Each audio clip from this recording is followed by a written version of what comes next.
எதிர்ப்பு போராட்டம் திமுக செய்யறது அவங்க இப்போ இல்லைங்க, காலங்காலமா பாத்தீங்கன்னா தமிழ்நாட்டு மக்களுக்கு என்ன பிரச்சனை வந்தாலும் அவங்களோட ஆட்சி அவலங்கள் பத்தி வெளியில செய்தி வந்தாலும் சரி, அவங்க உடனே கையில எடுக்கிற ஆயுதம் ஹிந்தி எதிர்த்து போராடுறோன்னு.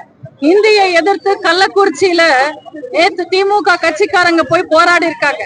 அந்த ரயில்வே ஸ்டேஷன்ல இருக்கிற போர்ட்ல இங்கிலீஷ கருப்பு தார் டப்பாவை வச்சுக்கிட்டு பேர் அழிச்சிருக்காங்க. ஹிந்திய படிக்கிற திமுக காரங்க சரி, ஹிந்தி எதுன்னே தெரியாமலே போராடுறாங்களா? ரயில்வே ஸ்டேஷன்ல இருக்கிற போர்ட் எல்லாம் ஹிந்தியை அழிச்சிடுறாங்க போர்ட்ல. கரெக்ட் தான். அப்போ டாஸ்மாக் போர்ட்ல இருக்கிற ஹிந்தியை ஏன் அழிக்க மாட்டேன்றாங்க? அங்க மட்டும் கொட்டை கொட்டையா ஹிந்தியில தானே எழுதி வச்சிருக்காங்க.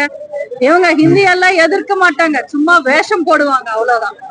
அது சீமானா இருக்கட்டும், அதிமுக தலைவர்களா இருக்கட்டும், பாஜக தலைவர்களா இருக்கட்டும், திமுகவை எதிர்த்து உண்மைகளை பேசினா, கடுமையா விமர்சனம் செஞ்சா யாரா இருந்தாலும் அவங்க அரெஸ்ட் பண்ணுவாங்க. அதே பாலியல் தொல்லை கொடுத்தவங்களுக்கும் கழுத்தறுத்து கொன்னவங்களையும் அவங்க கண்டுபிடிக்க மாட்டாங்க, எந்த நடவடிக்கையும் எடுக்க மாட்டாங்க. இந்த விஷயங்கள் எல்லாம் எங்களுக்கு தெரியும், எங்க தொண்டர்களுக்கு தெரியும்.